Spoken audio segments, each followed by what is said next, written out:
Paz da parte do Senhor Jesus Cristo, nosso Salvador. Vamos dar continuidade hoje ao exame do capítulo 2 do livro de Jonas. Eu devo lembrar aos irmãos que nesse capítulo 2, Jonas, ele está no ventre de um grande peixe. E esse peixe foi enviado por Deus, cujo propósito, além de salvá-lo da morte por afogamento, era restaurá-lo à obediência à palavra do Senhor. Nós já observamos que o versículo 1 é uma introdução do capítulo 2. 2:1 é uma introdução do capítulo inteiro. Diz assim: então Jonas, do ventre do peixe, orou ao Senhor, seu Deus. No nosso estudo anterior, do versículo 2 ao 7, nós iniciamos o exame do conteúdo dessa oração de Jonas que foi introduzida no versículo 1 do segundo capítulo.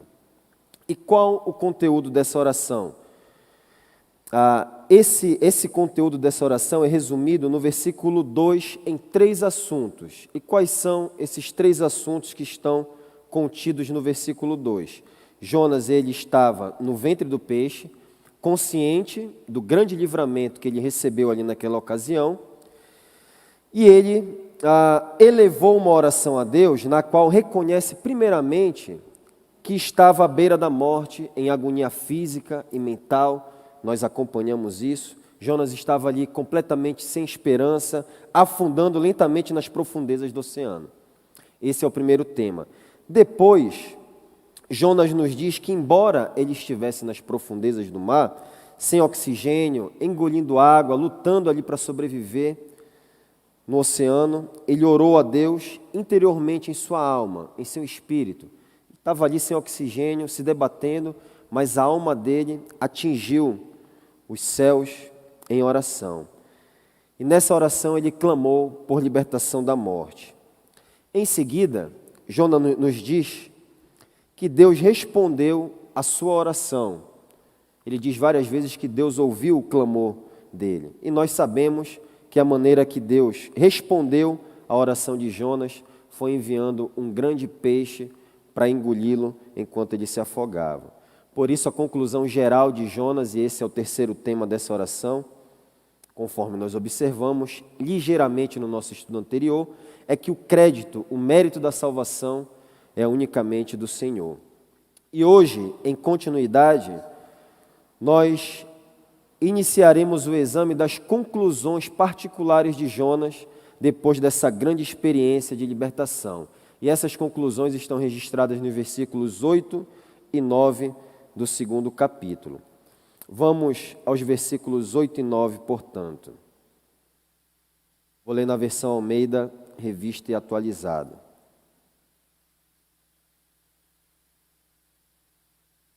Os que se entregam à idolatria vã abandonam aquele que lhes é misericordioso. Mas com a voz do agradecimento eu te oferecerei sacrifício. O que votei pagarei. Ao Senhor pertence a salvação. Santo Deus, pedimos a tua misericórdia para nos conduzir nessa noite em espírito, verdade, poder. Nos ajuda, Pai, me ajuda a comunicar a Tua palavra e ajuda os meus irmãos a receber a totalidade daquilo que Tu tens para nos ensinar. Em nome de Jesus, amém.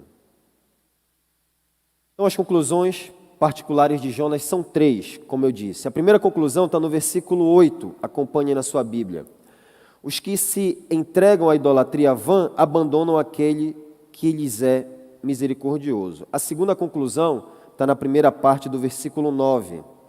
Mas, com a voz do agradecimento, eu te oferecerei sacrifício. O que votei, pagarei. E a terceira conclusão está no final do versículo 9. Ao Senhor pertence a salvação. Hoje nós vamos nos deter apenas na primeira conclusão, dando a ela um tratamento mais extenso e concluindo com algumas aplicações. Eu pretendia inicialmente cobrir o 8 e o 9, mas quando me deparei com o 8, vi aqui que tinham questões importantes para nós tratarmos nessa noite. Então, leamos novamente o versículo 8. Os que se entregam à idolatria vã abandonam aquele que lhes é misericordioso. Aqui Jonas cita o Salmo 31:6, ligeiramente alterado aqui. Detesto os que adoram ídolos inúteis, diz o Salmo 31:6. Eu, porém, confio no Senhor. Estou lendo na NVT. Voltando lá para o versículo 8 de Jonas, a Nova Bíblia Viva traduz esse versículo 8 do capítulo 2 da seguinte maneira: os que adoram ídolos inúteis perdem a oportunidade de receber todas as provas da bondade que Deus oferece. É possível que Jonas, aqui, meus irmãos, esteja classificando a sua experiência de rejeição ao Senhor, que ele esteja classificando essa experiência dele de ter abandonado a Deus, de ter rejeitado a palavra do Senhor como idolatria. E em seguida, fazendo disso uma instrução geral para os seus compatriotas israelitas que iriam ler posteriormente a sua autobiografia aqui nesses 4 capítulos desse livro de Jonas. Em outras palavras aqui então, meus irmãos, é como se Jonas dissesse: a minha experiência particular de tentar fugir de Deus me fez chegar a esse princípio geral aqui. Aqueles que cometem a loucura de rejeitar a vontade de Deus, como eu fiz, cometem idolatria. E os ídolos, na verdade, são nada, e eles enganam e decepcionam aqueles que os servem, e os privam de todas as formas da bondade do Senhor. É como se Jonas estivesse dizendo isso daqui para nós. Agora, a questão importante é: que é idolatria? A idolatria, ela é uma violação direta do primeiro dos 10 mandamentos registrado em Êxodo 20, do versículo 2 ao 5. Vá, por gentileza, a Êxodo, capítulo 20, do versículo 2 ao 5. Eu vou pedir que você vá acompanhando na sua Bíblia para que você não se perca no curso da exposição. Êxodo 20, do verso 2 ao 5. Diz assim: eu sou o Senhor teu Deus, que te tirei da terra do Egito e da servidão. Não terás outros deuses diante de mim. E o que seriam esses outros deuses mencionados aqui? O segundo mandamento, no versículo 4, explica imediatamente: não farás para ti imagem esculpida, nem figura alguma do que há em cima no céu, nem embaixo na terra, ou nas águas debaixo da terra. Pois bem, meus irmãos, até aqui o termo idolatria pode ser definido de modo estrito, como adoração de imagens ou adoração de deuses estrangeiros. E essa é a manifestação clássica, tradicional da idolatria, como é feito no Círio de Nazaré, por exemplo. E a adoração de imagens, de fato, é a ideia primária que vem à nossa mente quando nós pensamos nesse termo idolatria. Mas no início do versículo 5, ainda em Êxodo 20, nós temos uma solene advertência que dá uma abrangência muito mais ampla a esse conceito de idolatria. A advertência é a seguinte: não as adorarás, nem lhes darás culto. No versículo 5 de Êxodo 20. A palavra hebraica traduzida aqui por adoração significa literalmente inclinar-se pela cintura. A ideia envolvida aqui é de reverência, respeito, devoção. Já a expressão nem lhes darás culto, como traduz a Almeida Revista Atualizada, que é a versão que eu estou utilizando, significa literalmente no hebraico servir. A Almeida Revista e Corrigida, uma outra tradução, coloca esse versículo desse modo aqui, mais literal, como eu disse. Olha só como ela traduz: não te encurvarás a elas, nem as servirás. Então, as palavras traduzidas como dar culto na Almeida Revista Atualizada ou servir na Almeida Revista e Corrigida comunicam, nesse contexto, a ideia de um serviço religioso. É a mesma palavra usada quando o Deus da sarça ardente falou com Moisés, explicando qual era o propósito da redenção de Israel do Egito. Vá para Êxodo 3,12, você está no capítulo 20, retrocede alguns capítulos até o capítulo 3, verso 12. Êxodo 3,12. Deus lhe respondeu, dizendo a Moisés: eu serei contigo, e este será o sinal de que eu te enviei, depois de haveres tirado o povo do Egito, servireis, aqui está a palavra, abade, servireis a Deus neste monte. Agora, qual é a natureza desse serviço religioso, desse culto que Israel deveria oferecer a Deus? Naturalmente, aqui, envolvia um sistema complexo de sacrifícios, de rituais, para que Israel pudesse se aproximar de Deus para servi-lo corretamente. Mas há muito mais do que apenas esse serviço ritual envolvido aqui nesse servir. Em outras passagens, essa palavra traduzida como dar culto ou servir, aparece em um contexto maior, em um contexto de temor a Deus, andar em seus caminhos, guardar os seus decretos, dedicar a totalidade da sua vida a Ele. Observem em Deuteronômio 10, do versículo 12 ao 13. Deuteronômio 10, 12 e 13. Para citar um exemplo disso que eu estou falando. Agora, pois, ó Israel, que é que o Senhor requer de ti? Não é que temas o Senhor teu Deus e ande em todos os seus caminhos, e o ames e sirvas, aqui novamente abade, ao Senhor teu Deus de todo o teu coração e de toda a tua alma, para guardares os mandamentos do Senhor e os seus estatutos que hoje te ordeno para o teu bem? É a pergunta. Em outras palavras, meus irmãos, dar culto ou servir a Deus exigia a Israel um estilo de vida de total sujeição ao Senhor. E por quê? Porque o Senhor os tinha tirado do Egito com mão poderosa, com braço forte, tinha operado maravilhas ali por meio de Moisés, enviando aquelas 10 pragas. Por essa razão que o povo deveria prestar culto a Deus, se sujeitando a Ele totalmente. Considerando isso, adorar a outras criaturas ou a outros deuses seria uma grande ofensa a Deus. E por isso ele proibiu rigorosamente Israel de cometer esse pecado. Então, o segundo mandamento em Êxodo, capítulo 20, verso 4, ao aplicar essa palavra dar culto ou servir a outros deuses, envolve essa ideia, como eu disse, não apenas de serviço ritual, mas também de completa submissão, sujeição a outros deuses que deveria ser dada somente a Deus.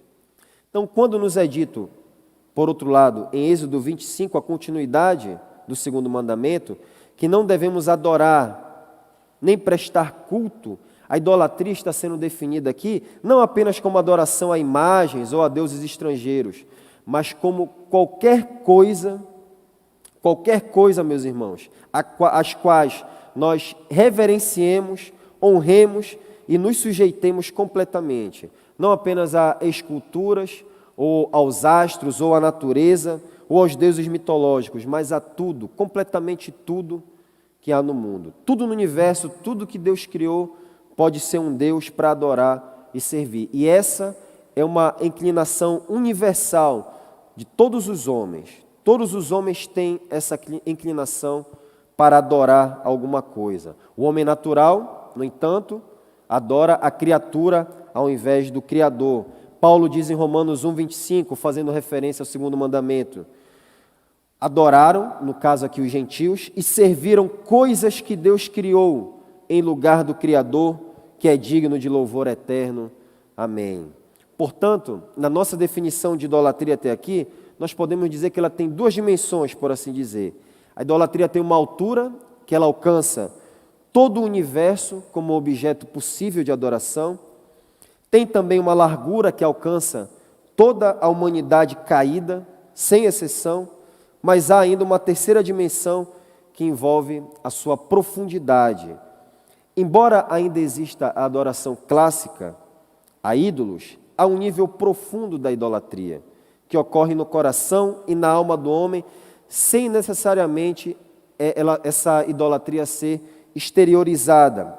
E essa idolatria ela é interna, sutil, mas ela é tão devastadora quanto a sua forma exterior. Observem esse tipo de idolatria do coração mencionado em Ezequiel 14, 13. Ezequiel 14, 13. Olha só o que Deus diz sobre os anciãos de Israel. Estes homens levantaram os seus ídolos dentro do seu coração. Ezequiel 14:13. Em outros termos, os anciãos de Israel substituíram Deus do centro das suas vidas, do seu interior, por alguma coisa criada. Então, tendo colocado outra coisa no lugar de Deus em seus corações, como é que as pessoas se relacionam com seus ídolos? O que a Bíblia diz sobre isso? O que caracteriza essa relação de total sujeição, de entrega completa aos ídolos? A Bíblia usa duas metáforas para descrever essa relação. Nas Escrituras, a metáfora dominante para descrever a relação das pessoas com seus ídolos é a metáfora do adultério. O adultério contra Deus, que deveria ser o nosso verdadeiro cônjuge, o nosso único cônjuge. O livro de Oséias, por exemplo, vocês lembram? É uma excelente ilustração desse princípio aqui. Ali nos é dito que Deus deu uma estranha e dura ordem para o profeta Oséias. E qual foi essa ordem? Que ele deveria se casar com a prostituta Gomer para representar de uma maneira dramática a infidelidade que Israel havia cometido contra Deus na forma de idolatria. A outra metáfora aqui é a política, na qual a idolatria é vista como uma traição a Deus como rei. Quando os israelitas pediram um rei em 1 Samuel 8, Samuel evidentemente não gostou e ele orou ao Senhor. E o Senhor respondeu o seguinte, lá em 1 Samuel, capítulo 8, versículos 7 e 9. 1 Samuel 8, 7 e 9. Faça tudo o que eles pedem, pois é a mim que rejeitam, e não a você. Eles me rejeitaram como seu rei. Desde que os tirei do Egito até hoje, eles têm me abandonado e seguido outros deuses. Agora tratam você da mesma forma. Essas duas metáforas aqui, meus irmãos, nos ensinam que quando Deus é compreendido como marido, ele exige amor e devoção. Quando Deus é compreendido como rei, ele exige confiança total na sua habilidade para proteger e cuidar daqueles que estão sob o seu cuidado. Exige essa lealdade irrestrita nele, em total sujeição e obediência. Assim, o oposto também é verdadeiro. A idolatria, que é infidelidade a Deus, seja na metáfora conjugal ou na metáfora política, consiste em amar, confiar e obedecer outras coisas mais do que ao Senhor.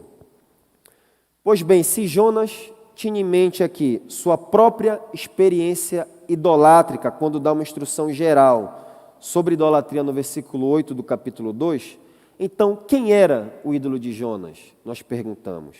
A quem Jonas estava amando, confiando e obedecendo mais do que ao Deus Criador Todo-Poderoso, que ele conhecia muito bem. Quem era o seu Deus? Era alguma escultura de um Deus pagão? Quem afinal era o Deus de Jonas? O Deus de Jonas, meus irmãos, era ele mesmo. Jonas, sim, se tornou o seu próprio Deus. Decidiu fazer a sua própria vontade. Quando ele rejeitou a palavra do Senhor, Jonas se tornou o seu próprio Deus. A motivação fundamental para a desobediência de Jonas à palavra do Senhor foi adorar e servir a si mesmo ao invés de Deus. Em outras palavras, a razão do pecado de Jonas, a razão dele não querer pregar salvação contra Nínive, na verdade, a favor de Nínive, a razão dele ter fugido para Tarsis foi que ele queria ser como Deus. Querer ser como Deus é a causa fundamental do pecado, da rebelião do homem contra a palavra de Deus, contra as ordens de Deus. Olhem para Gênesis 3. Qual foi a causa da queda? O que Satanás disse para instigar Adão e Eva a desobedecerem a ordem de Deus, de não comerem do fruto da árvore do meio do jardim? Olha só Gênesis 3:5. Gênesis 3:5. Deus sabe que no dia em que dele comerem, seus olhos se abrirão e vocês serão como Deus, Vocês serão como Deus. Essa aqui foi a motivação fundamental da queda. No Éden, Adão deu as costas para as misericórdias de Deus, para adorar a si mesmo, e Jonas fez a mesma coisa séculos depois. Esse mesmo princípio de querer ser como Deus era a essência, foi a essência do orgulho de Nabucodonosor, ao glorificar a si mesmo pelo grande império babilônico que ele atribuiu o desenvolvimento, a construção, a expansão a ele mesmo. Olha só o que diz em Daniel 4,30. Vá até Daniel 4,30. Daniel 4,30 diz: ele, Nabucodonosor no caso, caminhava sobre o terraço de seu palácio na Babilônia e disse: vejam a grande cidade da Babilônia, com meu próprio poder construí esta cidade, para ser o centro do meu reino e para mostrar o esplendor de minha majestade. Olhem também o rei Herodes, querendo ser como Deus e recebendo a glória dos homens, e em consequência disso recebendo também o juízo de Deus. Vá lá para Atos, capítulo 12, versículos 22 e 23. Atos 12, 22 e 23. O povo o ovacionava Herodes, gritando: é a voz de um Deus e não de um homem. No mesmo instante, um anjo do Senhor feriu Herodes com uma enfermidade, pois ele não ofereceu a glória a Deus. Foi comido por vermes e morreu. É exatamente esse espírito aqui de querer ser como Deus que está também no anticristo, que ainda virá. Uma pessoa real que surgirá fazendo atos poderosos, sobrenaturais, seduzindo o mundo com engano para adorá-lo. Olha só o que diz 2 Tessalonicenses 2,4. Segunda carta de Tessalonicenses, capítulo 2, versículo 4. Falando a respeito do anticristo, Paulo diz: ele se exaltará e se oporá a tudo que o povo chama Deus e a todo objeto de culto, e até se sentará no templo de Deus e se fará passar por Deus. Portanto, meus irmãos, as Escrituras, e especialmente o evento da queda, que é a norma padrão do comportamento da humanidade caída, nos ensina que a idolatria é fundamentalmente, reitero, amar, confiar e obedecer, mas eu acrescento, a si mesmo, acima de todas as coisas, em lugar de Deus. A idolatria, em última análise, é querer ser como Deus. Deixa eu expressar isso daqui de uma outra forma. Em meu juízo, em minha opinião, meus irmãos, só existe, num sentido, um ídolo, que é o próprio eu. Até mesmo as imagens, as esculturas e os ídolos do coração são meramente instrumentos para servir o próprio eu. O homem natural fabrica ídolos com o objetivo de ser servido. Tudo o que o homem natural faz é para autoadoração, é simplesmente egolatria. É exatamente isso que o profeta Isaías nos diz quando conta a anedota de um homem que faz ídolos de madeira para ter suas necessidades atendidas. Vá para Isaías 44, 16, 17. Isaías 44, 16, 17.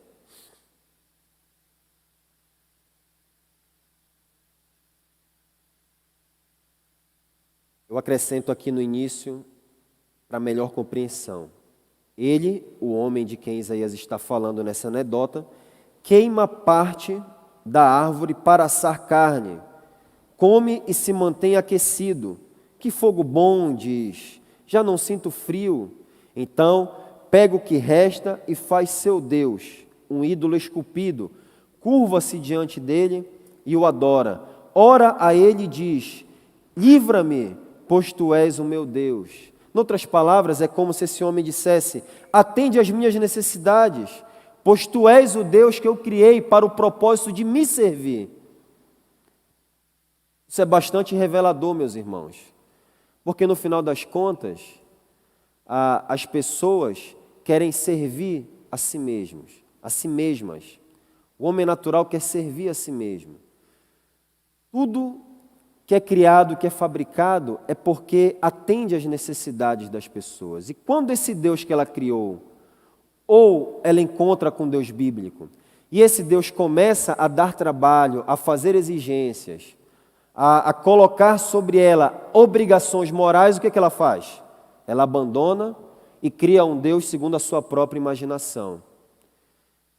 Muitas pessoas chegam à igreja procurando ter as suas necessidades atendidas. E Deus às vezes até responde por misericórdia. Mas quando elas são expostas às exigências do Evangelho, elas recuam. Porque elas estão procurando só um Deus que não as dê trabalho, não dê trabalho a elas. Só um Deus que atenda às suas necessidades.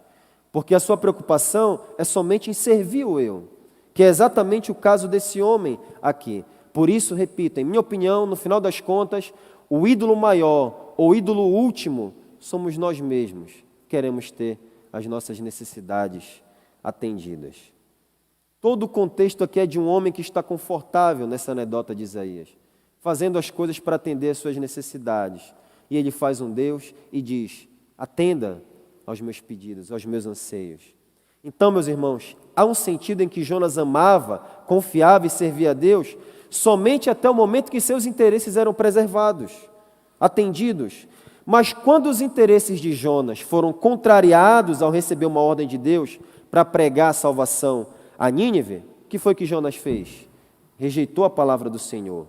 E ali se declarou Deus, amando, confiando e obedecendo mais a si mesmo, a fim de salvaguardar seus próprios negócios, os seus próprios interesses.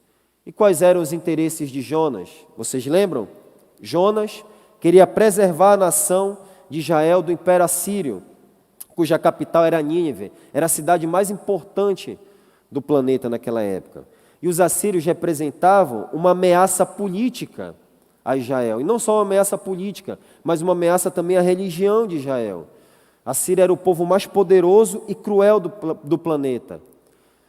Além disso, eles tinham uma religião pagã com práticas imorais e atos abomináveis, que eram contrários à religião de Israel. E Jonas não queria essas pessoas de maneira nenhuma perto dele, não queria nem saber de salvação, porque mais cedo ou mais tarde Israel, que já estava de alguma maneira sob o jugo dos assírios, teria que enfrentar mais de frente os ninivitas. Mas todo esse zelo de Jonas, meus irmãos, na verdade, escondia um desejo de ser Deus. Porque quem era o Deus de Israel e sabia quem era o melhor para o seu povo, era o Senhor dos Exércitos, e não Jonas.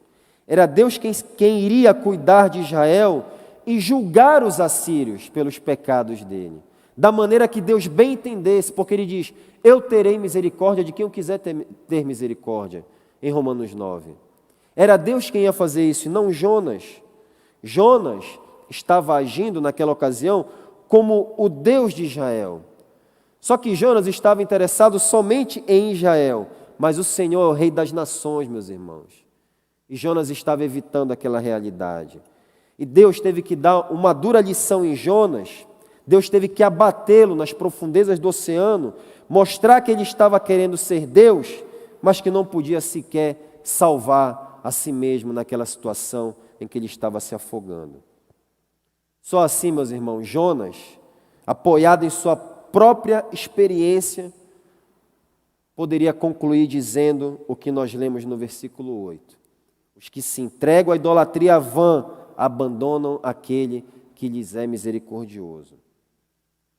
Qual a relevância dessa conclusão de Jonas para nós mesmos? Quero finalizar com algumas aplicações. Em primeiro lugar, eu quero acentuar que se entregar à idolatria de querer ser como Deus, só traz decepção, dor, angústia, sofrimento e às vezes até morte, como no caso do rei Herodes. Cada ser humano que violou o primeiro mandamento e fez de si mesmo um Deus, acabou agindo de modo rebelde e irracional, com os pensamentos e os sentimentos distorcidos, e foi parar no fundo do poço como Jonas. Deus, meus irmãos, ofereceu a si mesmo na pessoa do Senhor Jesus Cristo. Deus veio a esse mundo na pessoa de Cristo para que nós fôssemos libertos do pecado e tivéssemos paz, alegria e justiça no Espírito Santo, para que nós vivêssemos uma vida em abundância. Nós merecíamos o inferno. E Deus é paciente com alguns, tem sido paciente, longamente paciente conosco. Mas o homem tem a tendência, a inclinação natural de adorar a si mesmo quando se lança nas profundezas do sexo ilícito, jogos, esportes, entretenimento, política, vaidades de vaidades, e usa até mesmo coisas boas, como o casamento, a família, a carreira profissional, o desejo de bem-estar da nação, como Jonas, apenas para satisfazer os seus próprios desejos. O homem, nunca é demais lembrar, foi criado para adorar a Deus, adorar unicamente a Deus. Mas se ele não vive para adorar e servir a Deus, certamente irá adorar e servir a si mesmo no final das contas. E quando o homem quer adorar e servir a si mesmo, quando ele quer ser como Deus, todas as coisas boas dessa vida, que deveriam ser usadas para servir o Senhor, para glorificar a Deus, porque Paulo diz, quer comais ou quer bebais, ou façais qualquer outra coisa, façam tudo para a glória de Deus. Quando isso não é feito, essas coisas são usadas, infelizmente, para servir o eu. E esse é um processo inevitável de autodestruição, porque para se manter na posição de Deus, como o homem deseja, o homem é capaz de se colocar até mesmo contra o próprio Deus, como Jonas fez. E é por causa dessa mentalidade do homem de querer ser como Deus, essa mentalidade caída, que a humanidade, ela está, meus irmãos, do jeito que está. É por isso que a sociedade moderna está nas tristes condições que nós vemos. É porque o homem idolatra a si mesmo que existe essa crença de que a humanidade está evoluindo moral, civil e intelectualmente para um tipo superior. Mas nós estamos acompanhando a atual guerra no Oriente, entre a Rússia e a Ucrânia, motivadas por homens que desejam governar o mundo como Deus. E essa guerra nos mostra exatamente o contrário, que a idolatria sujeita o homem à dor, sofrimento, confusão e separação de Deus. Esse é o saldo, esse é o salário, esse é o resultado. Bem que o apóstolo Paulo profetizou sobre os nossos tempos, sobre os últimos dias em 2 Timóteo 3,2. Os homens amarão a si mesmos, 2 Timóteo 3,2.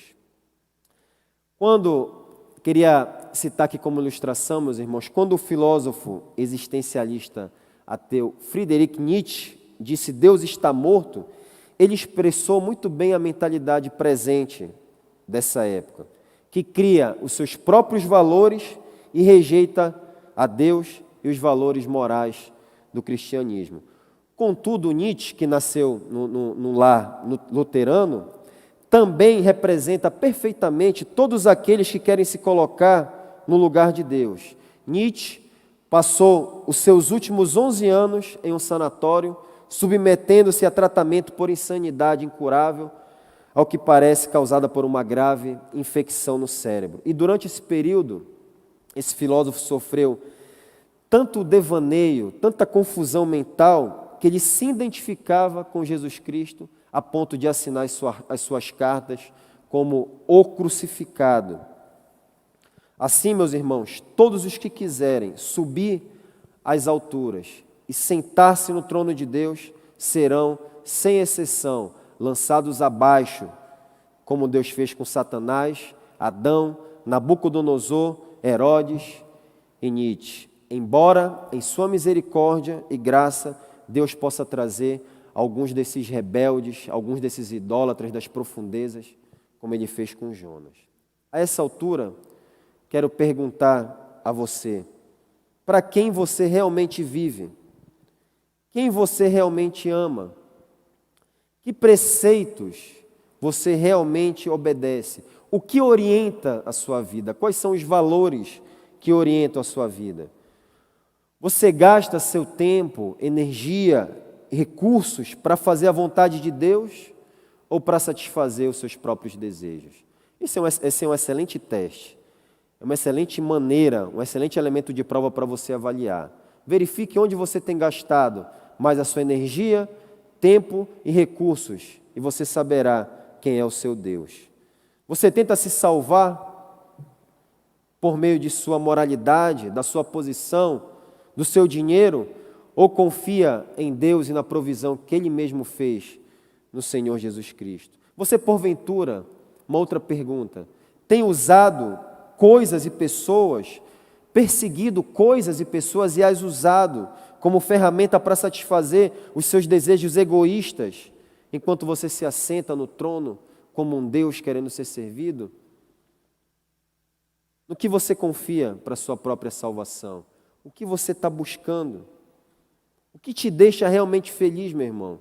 Servir a Deus ou a si mesmo? Hoje você pode dizer que é realmente feliz e satisfeito com Jesus? Ou você considera que só será feliz verdadeiramente quando você tiver aquilo que deseja? Qual é a sua resposta? Você é capaz de viver sem Deus em Tarsis? Você seria capaz de viver sem Deus numa terra distante? Se a sua resposta é sim, então você é o seu próprio Deus, assim como Jonas era o seu próprio Deus.